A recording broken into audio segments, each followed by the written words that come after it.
లోక్సభ నియోజకవర్గాల ముఖ చిత్రం ప్రత్యేక కార్యక్రమంలో భాగంగా కోనసీమ లోక్సభ నియోజకవర్గంపై విజయవాడ ఆకాశవాణి ప్రాంతీయ వార్తా విభాగం రూపొందించిన ప్రత్యేక కార్యక్రమాన్ని ఇప్పుడు విందాం.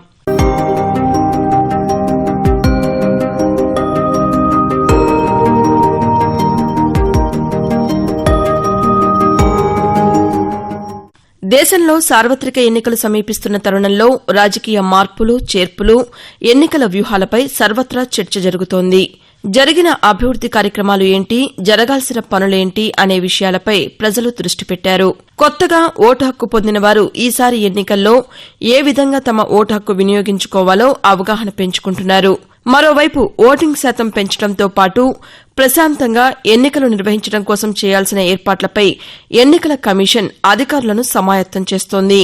ఈ తరుణంలో ఆయా పార్లమెంటు నియోజకవర్గాల్లో నెలకొన్న పరిస్థితులు, జరిగిన అభివృద్ది పనులు, అక్కడ ఉన్న రాజకీయ చరిత్ర, ఇబ్బంది పెడుతున్న సమస్యలు తదితర సమగ్ర సమాచారాన్ని శ్రోతల ముందుకు తీసుకువచ్చేందుకు ఆకాశవాణి విజయవాడ కేంద్ర ప్రాంతీయ వార్తా విభాగం సరికొత్త కార్యక్రమాన్ని రూపొందించింది. చుట్టూ గోదావరి మధ్య దీవిని తలపించేలా ఉండే కోనసీమ ప్రకృతి రమణీయతకు ఆలవాలం. కోనసీమ ప్రాంతం ఇమిడి ఉన్న అమలాపురం పార్లమెంట్ స్థానం అంటే దేశవ్యాప్తంగా మంచి గుర్తింపు ఉన్న నియోజకవర్గం. గతంలో లోక్సభకు స్పీకర్ను అందించిన ఈ నియోజకవర్గం రాజకీయ చైతన్యానికి, అపార సహజవాయు నిక్షేపాలకు నెలవు. దేశంలోనే కీలకమైన కృష్ణా గోదావరి బేసిన్లోని చమురు సహజవాయు నిక్షేపాలు ఈ నియోజకవర్గంలోనే ఉన్నాయి. చమురు సంస్థల కార్యకలాపాలు అత్యధికంగా అమలాపురం పార్లమెంట్ పరిధిలోనే జరుగుతుంటాయి. దీనికి తోడు ఆక్వా, కొబ్బరి, వరి ప్రధాన పంటలుగా ఉన్న అమలాపురం పార్లమెంటుపై ఆకాశవాణి అందిస్తున్న ప్రత్యేక కథనం. 7 అసెంబ్లీ స్థానాలు కలిగి ఉన్న అమలాపురం పార్లమెంటు 1957లో ఏర్పడింది. పార్లమెంటు పరిధిలోని అమలాపురం, రాజోలు, పి. గన్నవరం అసెంబ్లీ నియోజకవర్గాలు ఎస్సీ రిజర్వ్డ్గా ఉండగా రామచంద్రాపురం, ముమ్మిడివరం, కొత్తపేట, మండపేట నియోజకవర్గాలు జనరల్ కేటగిరీగా ఉన్నాయి. 15,10,472 మంది ఓటర్లు ఉన్న అమలాపురం నియోజకవర్గంలో పురుషులు 7,50,066 మంది కాగా మహిళా ఓటర్లు 7,60,389 మంది ఉన్నారు. ఈ నియోజకవర్గంలో పురుష ఓటర్ల కంటే మహిళా ఓటర్లే అత్యధికంగా ఉన్నారు. అమలాపురం నియోజకవర్గాన్ని ప్రస్తావిస్తే ఇక్కడ ఎంపీగా పనిచేసిన స్వర్గీయ జీఎంసీ బాలయోగి పేరును ప్రస్తావించకుండా ఉండలేని పరిస్థితి. నియోజకవర్గంలో తనదైన చెరగని ముద్ర వేసిన బాలయోగి పేరును తన సొంత పార్టీ తెలుగుదేశం నాయకులే కాక అన్ని పార్టీలు ఆయన చేసిన కృషిని గుర్తించకుండా ఉండలేరంటే అతిశయోక్తి కాదు. 1957లో కమ్యూనిస్టు పార్టీకి చెందిన కన్నెటి మోహన్ రావు ఈ నియోజకవర్గానికి ప్రాతినిధ్యం వహించగా ఆ తర్వాత 1962, 1967, 1971 3సార్లు జరిగిన ఎన్నికల్లోనూ కాంగ్రెస్ పార్టీకి చెందిన బయ్యా సూర్యనారాయణమూర్తి ఎంపీగా కొనసాగారు. ఆ తర్వాత వచ్చిన తెలుగుదేశం ప్రభంజనంలో 1984లో ఏజేవి బుచ్చి మహేశ్వరరావు ఆ పార్టీ తరపున ఎంపీగా ఎన్నికయ్యారు. 1989లో జరిగిన ఎన్నికల్లో కుసుమ కృష్ణమూర్తి కాంగ్రెస్ పార్టీ తరపున పోటీ చేసి తెలుగుదేశం అభ్యర్థి బుచ్చి మహేశ్వరరావుపై 54,781 ఓట్ల మెజారిటీతో గెలుపొందారు. అనంతరం 1991లో జరిగిన ఎన్నికల్లో కుసుమ కృష్ణమూర్తి తెలుగుదేశం అభ్యర్థి జీఎంసీ బాలయోగి చేతుల్లో 87,487 ఓట్ల మెజారిటీతో గెలుపొందారు.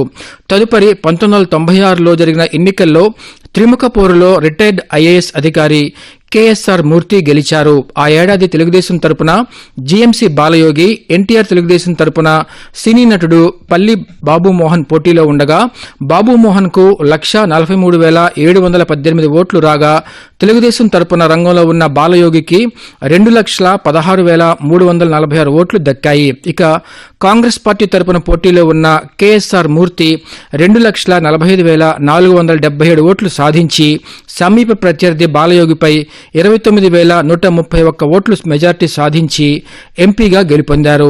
మళ్లీ 1998 వచ్చేసరికి తెలుగుదేశం తరపున పోటీ చేసిన జీఎంసీ బాలయోగి కాంగ్రెస్ అభ్యర్థి కేఎస్ఆర్ మూర్తిపై 90,240 ఓట్ల మెజార్టీ సాధించి పార్లమెంట్లో అడుగుపెట్టడంతో పాటు లోక్సభ స్పీకర్గా బాధ్యతలు నిర్వర్తించారు. ఈ సమయంలోనే వాజ్పేయి ప్రభుత్వం ఒక్క ఓటు తేడాతో ఓడిపోయినప్పుడు ఈయనే స్పీకర్గా ఉన్నారు. అప్పట్లో బాలయోగి రాజనీతి గురించి అధికార ప్రతిపక్షాలు సైతం చర్చించుకున్నారు. దేశం చూపును తనవైపు తిప్పుకున్న బాలయోగి ఆ తరువాత ఏడాదికే 1999లో జరిగిన ఎన్నికల్లో అప్పటి కాంగ్రెస్ అభ్యర్థి గొల్లపల్లి సూర్యారావుపై 1,18,879 ఓట్ల ఆధిక్యంతో మళ్లీ ఎంపీగా గెలుపొంది లోక్సభలో స్పీకర్గా బాధ్యతలు స్వీకరించారు. అయితే దురదృష్టవశాత్తు 3 ఏళ్లకే బాలయోగి హెలికాప్టర్ ప్రమాదంలో మృత్యువాత పడటంతో 2002లో జరిగిన ఉప ఎన్నికల్లో ఆయన భార్య గంటి విజయకుమారి ఎంపీగా ఎన్నికయ్యారు. తర్వాత 2004, 2009 రెండుసార్లు కాంగ్రెస్ పార్టీ తరపున అమలాపురం ఎంపీగా జీవీ హర్షకుమార్ ఎన్నికై 10 ఏళ్ల పాటు ఎంపీగా కొనసాగారు. 2014 సంవత్సరం వచ్చేసరికి తెలుగుదేశం పార్టీ తరపున ఐఆర్ఎస్ అధికారి పండుల రవీంద్రబాబు తెలుగుదేశం పార్టీ తరపున పోటీ చేసి వైసీపీ అభ్యర్థి పినిపే విశ్వరూప్పై 1,20,576 ఓట్ల ఆధిక్యంతో విజయం సాధించారు. ఈయన ముక్కుసూటి తత్వంతో తనదైన రీతిలో ఎంపీగా అమలాపురం వాణిని పార్లమెంటులో వినిపించారు. 2019 సంవత్సరం వచ్చేసరికి వైసీపీ తరపున పోటీ చేసిన చింతా అనురాధ తెలుగుదేశం తరపున పోటీ చేసిన గంటి హరీష్ మాధుర్పై 39,966 ఓట్ల ఆధిక్యంతో విజయం సాధించారు. పార్లమెంటు పరిధిలో 80% పైబడి పోలింగ్ జరుగుతుండటంతో ఎప్పటికప్పుడు చైతన్యవంతమైన తీర్పు ఇస్తూ వస్తున్నారు. అమలాపురం పార్లమెంట్ నుండి గెలిచి ఢిల్లీలో సత్తా చాటిన నేతల్లో జీఎంసీ బాలయోగి పేరు ఎవరూ మరవరు. ఆయనను నేటికి పార్లమెంట్ పరిధిలో అనేక గ్రామాలు తలుచుకోకుండా ఉండరంటే అతిశయోక్తి లేదు. ఈయన 2 సార్లు లోక్సభకు స్పీకర్గా ఎన్నికయ్యారు. ప్రధానంగా కోనసీమ వాసుల చిరకాల వాంఛైన కోటిపల్లి నర్సాపురం రైల్వే లైను దశాబ్దాలు తరబడి నిర్మాణ దశలోనే ఉంది. స్వర్గీయ జీఎంసీ బాలయోగి ఈ ప్రాజెక్టును సాధించినా ఆయన మరణానంతరం ఈ పనులు దాదాపుగా నిలిచిపోయాయనే చెప్పవచ్చు. తిరిగి కేంద్రంలో నరేంద్ర మోదీ ప్రభుత్వం అధికారంలోకి వచ్చాక కోనసీమ రైల్వే ప్రాజెక్టుకు విరివిగా నిధులు మంజూరయ్యాయి. దాదాపు ఇప్పటివరకు ఈ ప్రాజెక్టుపై కేంద్ర ప్రభుత్వం 1,500 కోట్ల మేర మంజూరు చేసింది. రాష్ట ప్రభుత్వ వాటాగా 25% చెల్లించడంలో జాప్యం ఈ ప్రాజెక్టుపై పడింది. తాజాగా ఈ ఏడాది రాష్ట ప్రభుత్వ వాటాగా భూసేకరణ ప్రారంభించడంతో మళ్లీ కోనసీమ రైల్వే ప్రాజెక్టు పనులు ఊపందుకున్నాయి. అయితే రానున్న ఎన్నికల్లో ఇదే ప్రధాన ఎజెండాగా నిలవనుంది. ఇక పార్లమెంటు పరిధిలో అనేక లంక గ్రామాలు ఉన్నాయి. ఈ లంక గ్రామాలకు వెళ్లాలంటే గోదావరి నదీ పాయలను దాటుకు వెళ్లాలి. అనేక చోట్ల వంతెనల డిమాండ్ ఏళ్ల తరబడి వినిపిస్తుంది. దీంతో పాటు లంక భూముల నదీ కోత తీవ్రంగానే ఉంది. ఇక ఎన్నో అందాలకు నెలవుగా ఉన్న పర్యాటకంగా ఆశించిన స్థాయిలో కోనసీమ అభివృద్ది చెందలేదని స్థానికులు భావిస్తున్నారు. దీనికి కోనసీమలో ఉన్న ఆలయాలను కలుపుతూ టెంపుల్ టూరిజంగా అభివృద్ది చేయాలని స్థానికులు డిమాండ్ చేస్తున్నారు. విస్తారంగా సాగర తీరం ఉన్న అంతర్వేది ఫిషింగ్ హార్బర్ ఒక్కటే ఉంది. ఓడల రేవులోనూ ఇదే తరహాలో హార్బర్ను అభివృద్ది పరచాలని డిమాండ్ వినిపిస్తోంది. ఇక అమలాపురం పేరుకే జిల్లా కేంద్రమైన అమలాపురానికి రహదారులు మరింత అభివృద్ది పరచడంతో పాటు పంట కాలువలపైన వంతెనల నిర్మాణం చేయాల్సి ఉంది. దీంతో పాటు జిల్లా కలెక్టరేట్ అమలాపురంలో ఉన్న జిల్లా స్థాయి కార్యాలయాలు అన్నీ ముమ్మిడివరంలో ఉండటంతో తీవ్ర ఇబ్బందులు ఎదుర్కోవాల్సి వస్తోంది. ఈసారి గత ఎన్నికల కంటే అత్యధికంగా ఓటింగ్ శాతం నమోదయ్యేలా జిల్లా యంత్రాంగం ఏర్పాటు చేస్తోంది. ఇప్పటికే ఓటు విలువను తెలుపుతూ చైతన్యం చేస్తూ పలు సభలు సమావేశాలు నిర్వహించింది. ప్రధానంగా ఇంజనీరింగ్ కళాశాలల్లో సైతం నూతన ఓటర్లు విధిగా ఓటు హక్కును వినియోగించుకునేలా చైతన్యపరుస్తున్నారు. ఓటింగ్ యంత్రాలను సైతం మండల స్థాయిలో తీసుకువెళ్లి నమూనా పోలింగ్ విధానాన్ని ప్రయోగాత్మకంగా చేసి చూపుతున్నారు. అమలాపురం నియోజకవర్గంలో వైసీపీ బలంగానే ఉన్నా జిల్లా పేరును అంబేద్కర్ కోనసీమ జిల్లాగా పేరు మార్చిన సమయంలో చెలరేగిన అల్లర్ల ప్రభావం కూడా రానున్న ఎన్నికల్లో పడనుందనే వాదన ఇక్కడ ఓటర్ల నుండి వినిపిస్తోంది.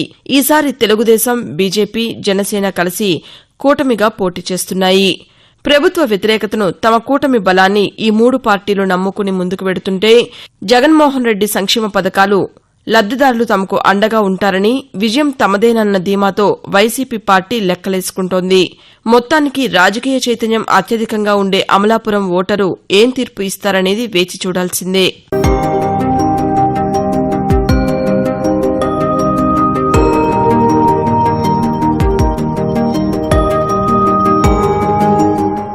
ఇంతవరకు లోక్సభ నియోజకవర్గాల ముఖ చిత్రం ప్రత్యేక కార్యక్రమంలో భాగంగా ఆకాశవాణి ప్రాంతీయ వార్తా విభాగం రూపొందించిన ప్రత్యేక కార్యక్రమాన్ని విన్నారు.